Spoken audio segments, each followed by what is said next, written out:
Bashandarabaya barobo shakarabaya. Ebrazita manderebo shakabara. Koloto pamboli kombonayo. Yo nzambe oyo kosakate. Likolona se simba mina yo mokonzi na nyos. Merci pour la moment oyo pesibiso ya koyoka maloba na yo. La Bible dit que mon peuple sera enseigné par moi-même. Nous nous laissons entre tes mains. Enseigne-nous, parle-nous, édifie ton peuple, éclaire ton peuple. Car il est écrit à la loi et au témoignage, si l'on ne parle pas ainsi, pas de lumière pour le peuple. Seigneur, merci. Béni soit ton nom. Bénis toute personne qui nous suit, Seigneur, en ce moment, dans le nom précieux de Jésus-Christ. Nous avons ainsi prié. Amen. Bien-aimés dans le Seigneur, shalom, shalom, shalom. C'est l'évangéliste Rachidi Konji, pasteur visionnaire et responsable de l'église, ministère évangélique, armée des missionnaires de Christ, sur l'avenue Inga, numéro 20, dans la commune de Bandalungwa, arrêt Kimbondo, Maman, arrêt Kimbondo, Joëlitain et l'école Joëlitain, prolongement, référence, la police. Ce qu'on commis, bien aimé, nous avons partagé sur un thème, je crois que c'est important. Je vais parler sur la sorcellerie. La sorcellerie, mais pourquoi papa sur la sorcellerie? La Bible dit que mon peuple détruit parce qu'il lui manque de la connaissance. Connaissance pour éviter et pour bikisayote. Ignorance na yo de kobomisayo. Amen. Alors c'est très important dans la Bible, on parle sur la sorcellerie. Nous allons expliquer la sorcellerie c'est quoi et comment les combattre. C'est très important. Amen. Nous sommes dans Psaume chapitre 22, le verset 21. Psaume 22, le verset 21. La Bible dit, David a aussi la prière à l'obéi, protège mon âme contre les glaives. Glaives et ali épée. Protège mon âme contre les glaives ou encore l'épée. Ma vie contre les pouvoirs des chiens. Ma vie contre les pouvoirs de chiens. Bien-aimé dans le Seigneur, David, il était un homme spirituel. David nous a parlé de Jésus-Christ alors que Jésus-Christ n'était pas encore né. Alors David, tout au long de sa carrière, il y a carrière, il y a vie, il a lutté à vivre une vie, il y a errance, il y a aucun par-ci par-là. Parce que mon colo oya zoaka laka pe ma foute ya comme roi Israël mentor naye na kombo ya roi Saoul a tiki la kaita chona facilité a comme ko luka bo maye bien aimé et pesa David vit moko ya errance ya ko yenga ya ko kima parce que bana ko kima liwa mais tangu David a ko vanda na kitsa bokonzi a ko comprendre que na mokili a to zalaka na ba ennemis za baza physique était il y a aussi des ennemis spirituels. Quand David dit protège mon âme contre l'épée, protège mon âme contre l'épée, en réalité David a dit tata, qu'on permettre tes épées et katanga inzoto et tangisama kila nangai. Parce qu'à l'époque, ils allaient quitter les armes à feu, ils allaient quitter l'arme, ils allaient quitter puissante à l'époque là, ils allaient quitter épée, na balance. Parce que armure il y a des soldats à l'époque wana qui bazaki javelot bazaki kolata armure ezalaki bouclier lance na maboko casque ozomona pona ko se protéger contre flèche pe contre épée tant bazobunda na kati ya bitumba. David azolo balobi protège mon âme contre les glaives. Yawe batela molema na ngai liboso ya épée. Pourquoi abattre la molema na ye? Parce que oyebi que ceux qui épée et zu mutu faso kamakila fo itanga. Alors la Bible dit que l'âme de toute chair est dans le sang. Donc David a dit saka nzambe battre la molema na ngai e bima na kati na ngate parce que une fois na zoki makile tangi na ko risquer na kufa. Donc nzambe na bitumano nazo kutana ngo contre ba ennemi au baza physique. Na bitumano sa ba guerre nazo kende contre ba ennemi au baza physique. Nzambe battre la ngai makila itangate. Autrement dit nzambe battre la ngai na kufate. Amen. Bien aimé, chaque fois ozo considérer na vie na yo que ozana babinemi, yeba ki babinemi on a besoin à deux niveaux. Il y a ce qu'on appelle les ennemis physiques, autozomona, il y a ce qu'on appelle les ennemis spirituels. Mais la deuxième partie, la partie B à verset Nabiso, il y a Psaume 22, le verset 21. David dit, azo sa la prière, azo lobe loko moko, alobi nzambe protège ma vie contre les glaives et protège mon âme contre les glaives et ma vie contre les pouvoirs des chiens. Les pouvoirs des chiens. Nzamba te la vie na ye na nguya ya mboa. Na mi tout ni question. Est-ce que bamboa bazalaka na pouvoir? Est-ce que bamboa, est-ce qu'un chien a les pouvoirs? Non, un chien n'a pas les pouvoirs. Un chien, ce n'est qu'un animal qui est doté de dents. Sa méchanceté, ce n'est pas un pouvoir. Le chien a les dents pour mordre, mais il n'a pas un pouvoir. Mais pourquoi David a dit protège ma vie contre les pouvoirs des chiens? L'expression où David a utilisé mon âme contre les pouvoirs des chiens, parce que David a compris que l'ennemi n'a pas un physique, a comment qu'il a un ennemi spirituel. Et les ennemis spirituels, c'était des sorciers, des personnes qui utilisaient la force supérieure, le pouvoir occulte pour sa vie.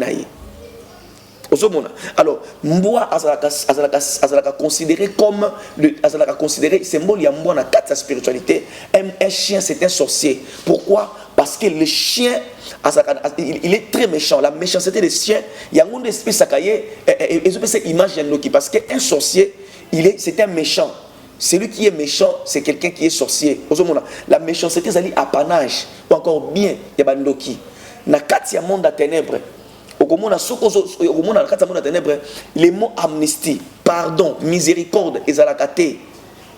Ce n'est que Dieu dans le royaume des cieux que Nzambe alimbisaka. Nzambe ayokaka mawa, Nzambe akabolaka pasi na bato, Nzambe alingaka bato. Mais dans le monde il y a ténèbres et pas il y a Satan, les mots pardon n'existent pas. Il y a que la méchanceté. Au salimabe au kokufa. Ozomona. Yemoko Nzambe tanga lobaki que l'âme qui pèse c'est celle qui mourra. Nzambe moka lukela que une solution pour ne pas compenser le ko na kolongola yango. Mais Satan a soko sali Satan au désobéir na loi moko boy. Yeba ki sort na yo zali liwa. Alors, soko loti na butu ke ba mbwa bazolanda yo. Oko remarquer ba mbwa na bazolanda yo, bazolanda pe na kanda po ba so ba salo mabe. Alors, ce sont des signes des sorciers. Soko loti ndoto ke ba mbwa bazolanda yo, ezali signe que oza na bitumba, ba ndoki bazolanda vi na yo po ba sala yo mabe. Et là ba bongo ko bomba yango te parce que ba ben yango le pouvoir des chiens, bazo exercer pouvoir moko ya mabe pour na ko nuire batou. Alors les chiens à David Azolobela, ce ne sont pas les chiens physiques, ce sont les chiens spirituels qui sont que les sorciers. Amen. Amen. Alors, je vais parler sur les pouvoirs des chiens. Le pouvoir des chiens, ce n'est rien d'autre que la sorcellerie. Tu as vu que la sorcellerie, c'est l'art de jeter les mauvais sorts. Oui, bien aimé, mais définition, on a limitée. Parce que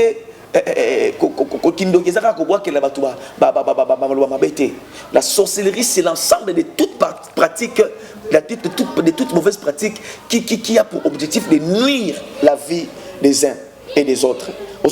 C'est-à-dire c'est toutes les pratiques, de toutes mauvaises pratiques, où on a objectif de nuire la vie à bateau. Amen, amen. Alors, la sorcellerie, c'est l'art de jeter les mauvais sorts. Et ça, une partie à définition, mais ça ne cadre pas de la tièreté, parce que les sorciers sont là aussi pour faire aussi des pratiques où ils peuvent et ça va pratiquer pour nuire la vie à bateau. Non seulement à Zoloba, mais aussi à Zosa la pratique, c'est la pratique pour la vie à bateau.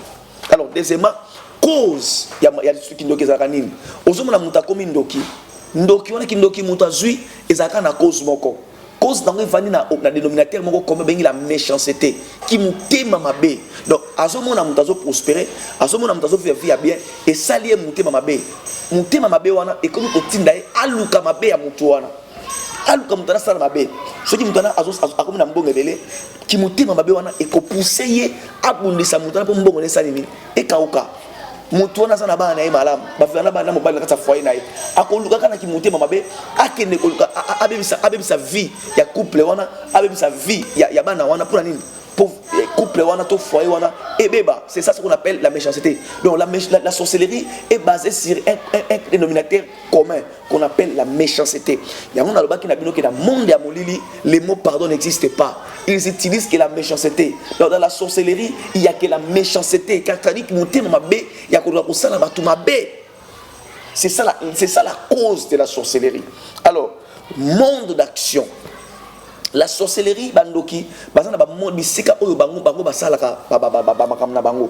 Il y a tout un monde. Alors na kata monde wana nous avons des mondes oyo bandoki bakutanaka pe ba exerçaka activité na bango.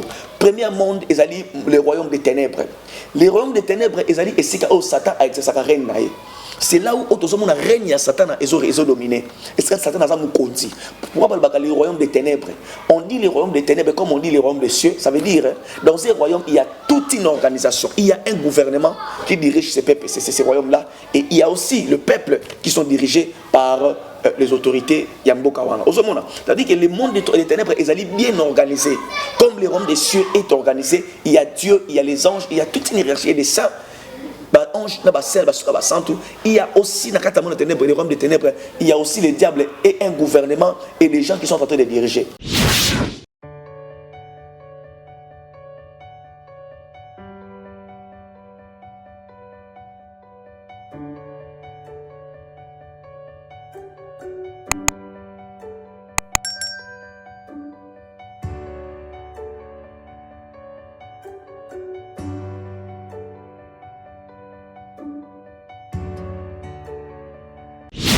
Il y a une catégorie les sorciers ou encore des méchants, les chiens. Dans le monde des ténèbres, les bâtis, comme bambois. Dans le temps, bandoki, comme dans le monde des ténèbres, dans le royaume des ténèbres, nous avons plusieurs branches. Il y a ce qu'on appelle les occultistes. Alors, l'occultisme, la sorcellerie, c'est la différence entre la sorcellerie et l'occultisme, c'est quoi? L'occultisme, un occultiste, c'est un sorcier scientifique. C'est-à-dire, il y a ça qui va pratiquer la saleté. Alors, la sorcellerie, c'est le niveau le plus bas dans l'occultisme. Un occultiste, c'est un sorcier scientifique. Donc, lui, il réfléchit. À autant, pas atteindre le niveau, mais il atteindre le niveau T. C'est le niveau le plus bas. Le niveau là-bas, on dit saleté. Il y a la maquilla, pour ça la mabe. Occultiste a salo mabe oui, mais pas comme on il faut atteindre degré moko boya connaissance, il y a spiritualité élevée, pas qu'on pratiquer ba force wana, to ba pratique wana. Est-ce que je me fais comprendre? Est-ce que je me fais comprendre? Mais un sorcier, azana tanta tanga, azana tanta ayekola, au PC kangu ba na allié a comme ndoki c'est fini comme bébé ça va vie abaki. Ozomona. Donc c'est très important. Alors, monde dans son avis que monde à ténèbres, Satan a exercé Alors, deuxièmement, nous avons ce qu'on appelle le monde pandémonium. Le monde pandémonium, monde pandémonium, ce n'est pas le royaume des ténèbres. Il y a une différence entre le royaume des ténèbres et le monde pandémonium. Le monde pandémonium, c'est tout lié où les démons, où les sorciers se rencontrent pour exercer leurs pratiques sorcellériques. Le monde de pandémonium et ça dit si kanyon so oyo yona butu bando ki bakutanaka pona kusala kindoki na banko sala pratique na bango kindoki entre autres toilettes yozo muno ki na toilette ozo ma toilette eza bisika oyo ya mabe toilette c'est comme un monde na butu comme monde mobimba bisika oyo wapi bando ki bakutanaka na lupango moko to kene ko sala de parce que chaque église espace to ko utiliser wana ezalaka esika oyo bando ki ya famille wana po bazokuta bamboka bazokuta par-ci par-là bayaka kosala réunion na bango place wana tango totie église place wana représentant na bango azalaka na lupango wana cousin na bango moko boye azalaka mpe nganga abenganga bi pasteur yo nde kotie église awa oyebi ki bakoko basiliki bakoko babina ebisa longo na bisika na bango parce que sika on esika na bango basalaka ba réunion na bango lokola yo zo ko bebisa bango moye bango basa susu ba atterrissage na ba réunion na bango zate dikoya ba prière na yo alors yeba ki ba osalo mabe na yebisa na lobi papa to ye awa na nzambe lokola beaucoup na difficulté ya kosala ba réunion na bino ça veut dire que Yesu na biso alonga bino et sika ozesika nzambe za dédié na nzambe beaucoup kita lisusu awa te moni c'est-à-dire et comme un lieu pandémonium un lieu de rencontre sorcellérique bazo sangana basala ka attention na bango ya butu ozomona monde eloko esika lokola toilette yo kendaka na butu na toilette obimika ndako kenda ke ko se soulager na ke ko sala bona butu ozo kota na kata toilette éviter que heure yo zo kota ba 2 heures ba 1 heure ba 3 heures wana oteke ba ndoki ba sala ba attention na bango na minute wana tango yo zo kota kuna tango zo kota na toilette obimi oyebi loko ni tikala kuna soko esprit frère et loko no mo ko tikala kuna na kati parce que oye ko déranger réunion na bango bisika lokola ba fulu yo zo kaka fulu na mboka na biso bomonaki tamoko boye ba fulu komaki be na mboka pona nini oko comprendre que Batou na basa batou moko mabe. Il a fallu comme ça Kinshasa lié moko ya forte concentration ba démon. C'est-à-dire ba sengaka bango eloko moko ba esi bango balobi pour biso to exercer na to za beaucoup na mboka na bino spirituellement. Il faut motiver la biso bisika oyo foule ezali salité ezali ko biso bandoki to lingaka bisika salité. Le fait que foule ezoko maboso ko botia certaine ville oyo na ville ya mboka oyo to koma ko ya ko kita alors to ko bebisa ba vie ya bato. Ozo ya ba makile ko meko tanga mingi salité ko maki mingi pona nini parce que ba foule ko maki or ba foule wana ezalaki profitable na bandoki parce que bakoma ko kita na ba foule wana pona ko maki ba monde na bango pandemonium ba osangana ko ba bebisa ka ba bundisa mboka o yango zo mona moloto divinement averti asalaka système moko ya ensemble pour la délivrance de la nation ba bundisa moloto parce que ba prière ya moloto ba ne ko bebisa makambo na bango ozo mona c'est-à-dire peuple de Dieu nous devons être vigilants. Foule au monde, c'était un monde pandémonium. Foule au monde. Et comme un monde, ici, un monde, ici, c'est très important. Voiture, mon bébé n'a venu, ou la kala. Puis le monde en voiture. C'était un monde pandémonium. Et comme un monde mobile, il y a un monde qui va à Boutou. C'est la bande qui va à Zoba. Donc, il place beaucoup de santé à mon monde. Paris n'a pas de Yangoan. Belgique n'a pas de Yangoan. États-Unis n'a pas de Yangoan. Tel niveau Bouzoba. Et c'est la foule des États-Unis là-bas. C'est-à-dire, mais ce sont des choses qui se passent bien aimé dans le Seigneur. Alors faites très attention. Il y a un signe où il y a la sorcellerie, c'est la saleté. Donc il y a très sale. Très sale. Et les sorciers, troisième champ d'action, c'est les ténèbres. Moulili. Bando qui va travailler dans Moulili. Moment na bango ko travailler monde na bango ko travailler ba travailler na moité moi ezali conséquence ya ba résultat conséquence ya ba makambo e kangama ki na butu alors moi comme ko exécuter yango bango ba ngaka mingi ko travailler na butu parce que butu attention balali ba mo na bango te spirituellement ba autres est vrai. Donc nous avons trois mondes, le monde des ténèbres, le monde pandémonium et l'obscurité. Les sorciers aiment l'obscurité. Yo nandok nando courir à la raté, bosala combien de temps courir à la raté? Olinga kola na mulili. Bino bato bola la kabolali osobo mamwinda. Onga linga ola na mulili. Mama. Yeba ketango so na kasa mulili bandoki ba ole kalikola ndako ndako na yo. Ba moni ke mulili ba ko ba kota ba yawa na ba qu'est-ce qui se passe là-bas? Ba ko kanisa lokola ba bango ba sauna bazo sala action. Alors ba ko yawa na ba tala. So so yiba kutani ke zamu. Yango mona kamutu sala na mulili azo mona ba fine kingo ba ko tanta ba fine kingo. Tango pesa munda amoni mutute. Pona nini? Les sorciers aiment l'obscurité. Alors faisons très très attention. Nous sommes on a venu. Nous étions on a lupangu, nous on a venu. Et c'était un monde pandémonium. Nous sommes là. Bisika bando qui va sanganaka. On a ko sala ba exercer ba force na bango. Bien-aimés, nous devons faire très attention. Faisons très attention, bien-aimés. Le monde des ténèbres est tellement avancé qu'aujourd'hui il était. Aujourd'hui il était bien-aimé dans le Seigneur. En tout cas, que Dieu nous aide. Alors, mode de transmission. Comment la sorcellerie se transmet? La sorcellerie se transmet par l'hérédité. L'hérédité. Hein? La sorcellerie est héréditaire. C'est-à-dire, et où tu as rappelé, Moussika. Pourquoi ça a ndoki? Lié à qui t'a là. Et comment le héritage na bango, comment le apanage na bango ya famille. Pourquoi ça a ndoki tikeli ko comme sous ko na tikeli ona kuna kindoki so que c'est perpétué na famille. La sorcellerie est transmissible par l'hérédité. C'est comme ça la kindoki ya de génération en génération. On a zalaka ndoki, o patrika kindoki et comme le la kodia. Kodia zalaka wana moni ba pesa ngo muto. So ki muto asante ba pesa muto oyo. So muto asante ba pesa muto oyo. So asante ba pesa muto oyo. C'est comme ça les pouvoirs. Babé on va pouvoir beaucoup dynastique. Pouvoir dynastique est là ici papa zalaki mokonzi, moi na kokoma mokonzi. Mokonzi na et comme il limité kaka na kata famille. Donc un pouvoir le règne est limité de seulement dans la famille. Règne moko familial. La sorcellerie est aussi héréditaire et il y a kana makila oya tikeli bokonzi oya tikeli oyo yango monaka nganga soka so azanganga aforma ka mwana na ye. De même aussi koko soka zando ki fa forma a former koko neto mwana na ye moko atikela pouvoir on a attention ka zate pouvoir ça ni ekende liboso. Ozomona. Alors makila ozomona ezali pour munene ya transmission sorcellerie. Bien aimé, Luka délivrance à makila na yo. Il va dans le combat spirituel. C'est dans le combat spirituel que nous parvenir qu'au 4 ans, nous ça m'a ce comme on pasteur, à enseignement combat spirituel, l'ongo là est zappé frère. Parce que la Bible déclare dans Apocalypse chapitre 11, je paraphrase, la Bible dit que réjouissez-vous les cieux et vous qui l'habitez, et malheur à vous la terre, car le diable est descendu vers vous, animé d'une grande colère, sachant qu'il a peu de temps. Il est descendu vers nous pour nous faire quoi? Pour nous faire la guerre. Pour nous faire la guerre. Hein? Pour nous faire la guerre. Surtout quand on a Maboko, tout le monde ça va démonter. Un démon que tu ne vois pas, qui te combat spirituellement. On rebondit dans notre terre, on rebondit spirituellement parce que la prière, c'est quelque chose qui est spirituel. C'est très important.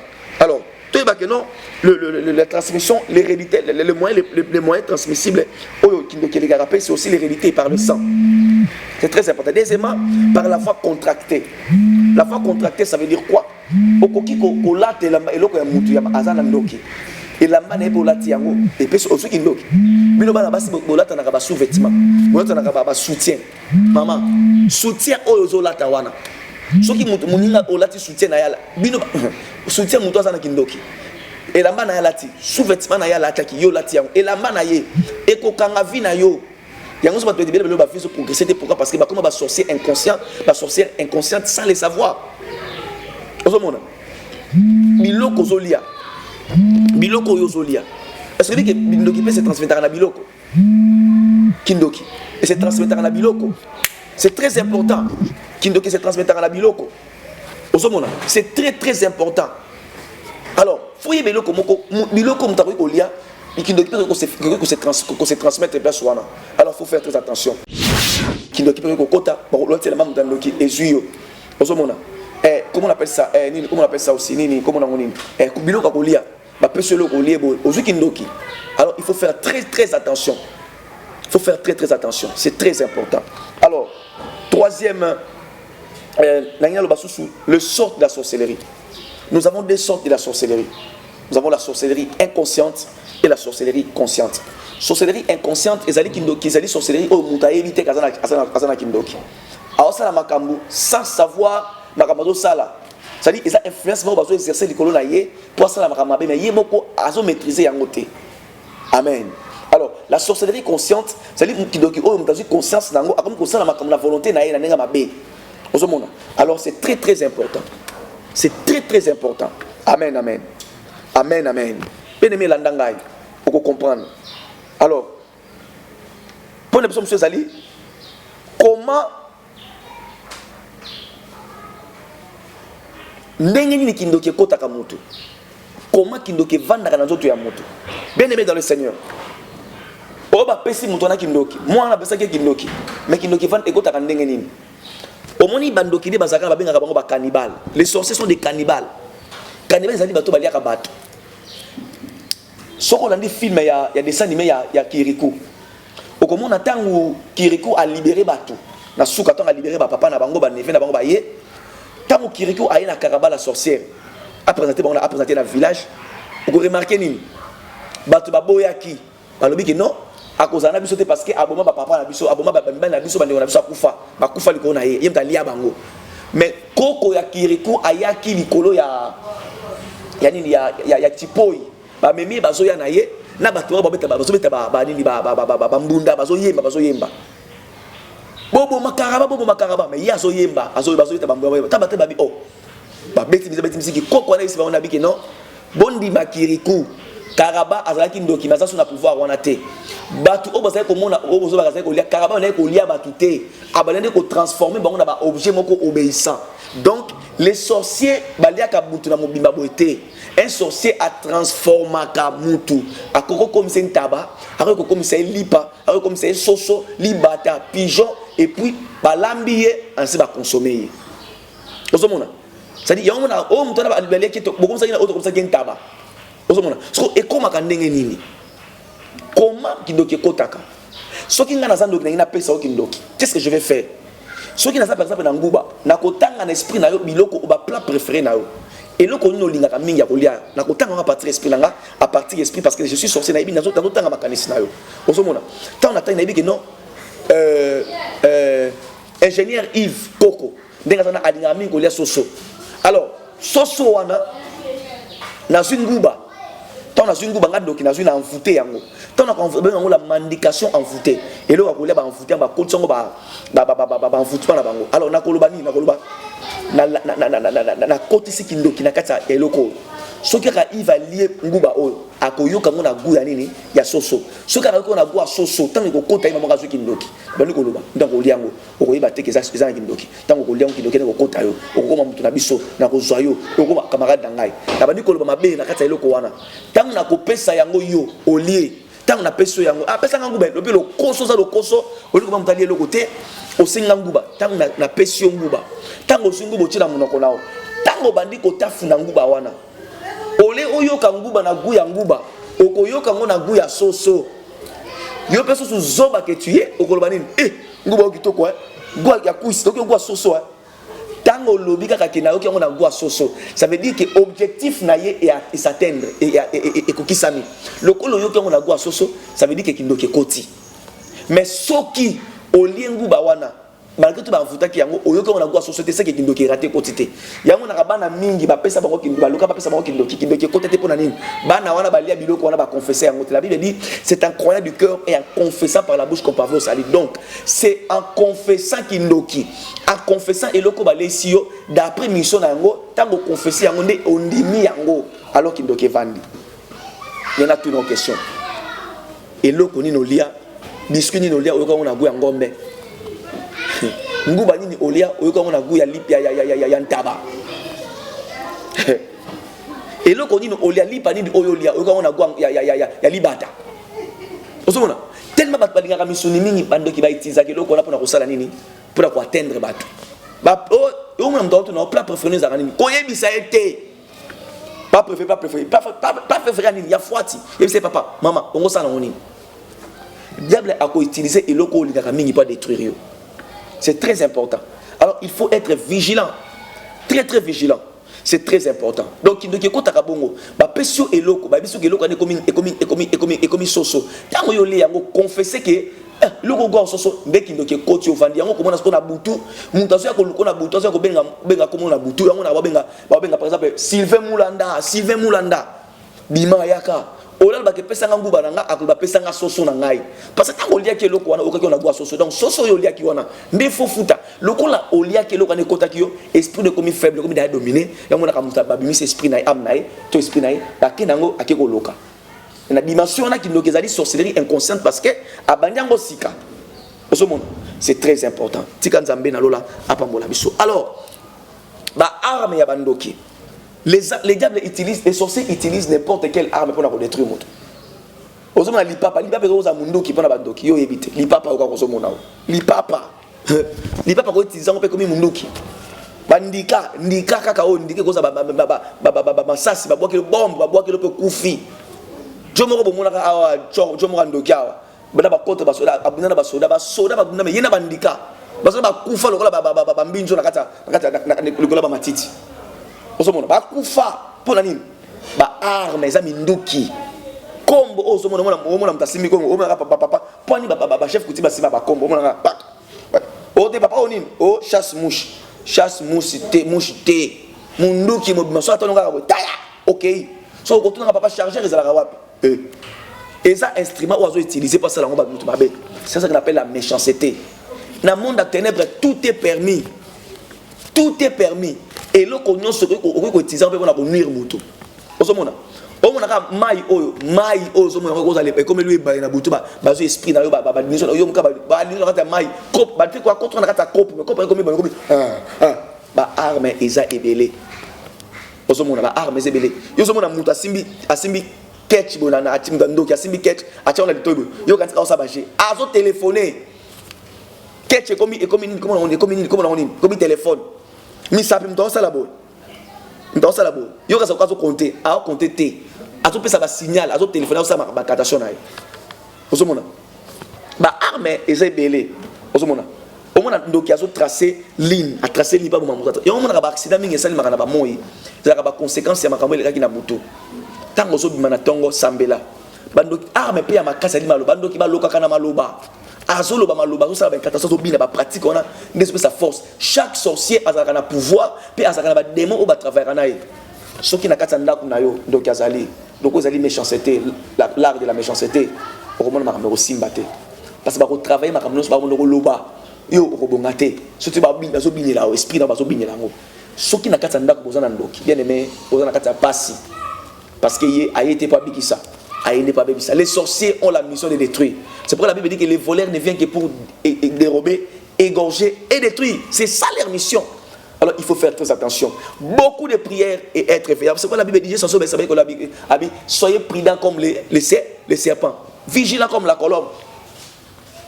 Apôtre Pierre Azolo Balobi, ils étaient parmi nous, mais ils n'étaient pas des nôtres. Toleya kina bango, tovanda kina bango, toleya tena bilamba moko. Mais bazaki na biso, bazaki na biso ba état dans mon côté.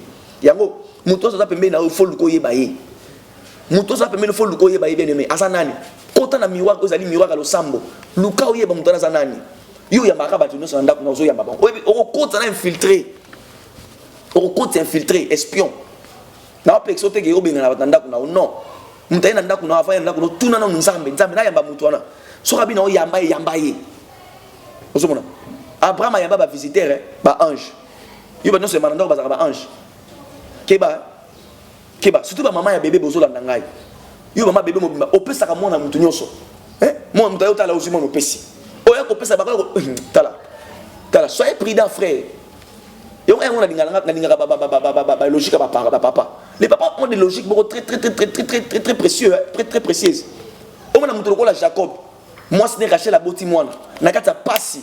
Habiter ma souffra qui mingi tango mona bota mabi. Ah, Rachel azo kata moto azo rendre l'âme. Tango azo kufa pendant azo bota. Habiter maman na nyoko ninga mingi, abi appelé comme Ben Oni. Ben fils Oni souffrance, le fils de ma douleur. Jacob a si maman habité. Comment on peut ça on a comme Ben Oni Mampasi. On peut ça comme Mampasi. Comment les a Mampasi, comment les a dit Ben Yamen, le fils de ma droite.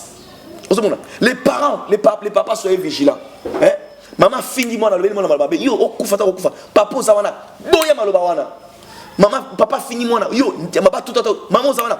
Telemela maloba wana. Tango zo telemela maloba. Tango telemela yango te maloba ne bimina mpebe. Bando ki mut esprit no ko leka wana ezu maloba ne ko kolanda mwana. Tango mwana ko kufa. Batu occasion de lobaki mabe wana. Mwana nga kufi. C'est très important. Obomi mwana yo. Batu mingi bakufa koza makambo na finga ka mwana na kele ba mabe akoko kufa lelo te maloba ne balotambo ne parce que yo parents lobele kele mabe yo sanza mbeli na sa mokili. Je bango. Donc c'est très important. C'est très important. C'est très important. C'est très important. C'est très important, bien aimé. Alors, comment combattre la sorcellerie? Pour bounder ça qui bien, il faut y avoir la parole de Dieu. Il faut connaître la parole de Dieu. La Bible dit, dans Exode, vous ne laisserez pas vivre la sorcière. Ce que vous avez fait, vous avez dit que vous avez fait, vous avez fait, vous avez spirituellement. Ce que vous avez dit que vous avez fait, c'est un conflit fermé. Autrement dit, c'est un conflit spirituel. Alors, si vous avez dit que votre adversaire n'a pas fait, mais na butu prière. Ozo pese mbote landisa mas esprit normal loba. Papa ndina pese mbote on so kosana ko simba ngate moto na tumbai. Moto nzambe tumbai. Les conflits spirituels, c'est spirituellement c'est très taka. Yobi tumba mulili ya mulimo ozo mango na nzoto. Non. On a tout ndenge nini. Ndeki ba mutsaje teke ya yo moni oloto na ndenge mabe na butu, ola moni na tongo. Okoko kanga te. Non. Ozo be là pourquoi? Ozo be là pourquoi? Mon nzambe azali mature o ayibi parole ya nzambe ayibi ke ndoki babunisaka na maloba na moité lokola za conflit moko spirituel traiter yango spirituel frère sœur ozomona yango babik les combats spirituels tango moni l'autre mabe la muka na butu contre-attaquer prier ozomona mais d'abord il faut connaître la parole de Dieu. Il est écrit votre sommeil sera doux comme le miel lokola bo tomber pour ngi na nzambe moto ozomona. C'est très important. Alors, deuxième arme pour combattre la sorcellerie, c'est la prière. La prière. La prière, c'est très important. Très important dans la vie. Arme spirituelle, il y a ma casse pour combattre la sorcellerie, c'est la prière. Il faut beaucoup prier. Il faut beaucoup prier. Kola la kate lokola zoba. bakameli kana fino zola no ka bando ki ba obundisa ba osama mama ba ono ko la fino ba kanga makamna olali no ko la kana ba pongi. Non, le combat spirituel est très important. Il faut combattre. Na mo ploto tozora lo ko monter rien pour rien. Rien pour rien. Yesu nzaba pesa biso Yesu pas gagner biso to ko mabanga na ye. Hein? Yo yebika kolala ngaba ko côté ba ko ko da ba ko kayo. Parce que jusque là mamba simbate pour sambela kate Bible tanga kate ko lo sambo sala kate o ba ko kaote ba ko koko da ba ko kayo. Il faut beaucoup prier, la Bible dit prier sans cesse. Prier. Il faut prier, ko prier ko banga te ya ko banga te so banga banga non. Prie parce que vous exercez autorité na yo tant que moi nzambe. La Bible dit je vous ai donné le pouvoir de marcher sur les scorpions, sur les serpents, sur toute la puissance de l'ennemi, sur toute la puissance occultisme, sorcellerie, franc-maçonnerie. Nzambe a pesi biso bokonzi ko telemela ngo pe ko tamba liko na nyonso. Ozamo na nzambe ko banga eloko moko te. Exercer pouvoir ya parole, exercer pouvoir ya prière pe ya parole ya nzambe. Okozali ko na bango. Tika nzambe na lola apambola bino. Oyo no solanda ki biso to pesi o merci. Moi, c'est l'évangéliste Rachidi Konji. Nous avons besoin à contacter Bisso pour tout l'année la prière. Abenga Bisso na numéro où ils allaient afficher au bas de l'écran. Et puis, soit que Bengi Bisso en a été, Bengi Bisso personnellement, le numéro où il y a 0, piste 43 89 69 14 270. 089, piste 43 89 69 14 270. Soko bengi biso okoza biso to kosunga yo. Alors prochainement na kolakisa biso ndenge ni bakoma kandoki. Ndenge no ko yeba ke ozandoki. Ozuki ndoki soit inconsciente soit consciente. Nzambe na lo la pambola biso. Merci na nzambe wa bandaki na solo na suka. Merci na ingénieur na biso azaki na sima caméra Yves Coco et merci na bana na nyonso ya église. Pour actuellement toza awa toza na kata retraite tozo sambela tozo lukanzambe le ministère évangélique armé des missionnaires de Christ tozo sambela tozo lukanzambe toza na kata retraite na ba serviteur nyonso nzamba pambola ba serviteur nyonso wana moni Sylvain Moulanda na moni Daniel Kamizele na moni Maman Niclette na moni Sœur Merveille na moni Cordon Glodindala na moni bango nyonso wana belé wana na yebi ke nzambe na lo azo continuer ko batela biso nzambe ya pambola lingoma mobimba ba kende liboso nzambe ya pambola bino bolanda ki biso nzambe asala bino ngolu bakamna bino efungwama vie kende liboso o ekangama ki bandoki bakanga ki efungwama na kombo na Yesu Masia ozali mokonzi to bikisa biso de tokutani bongo prochainement tolobi bye.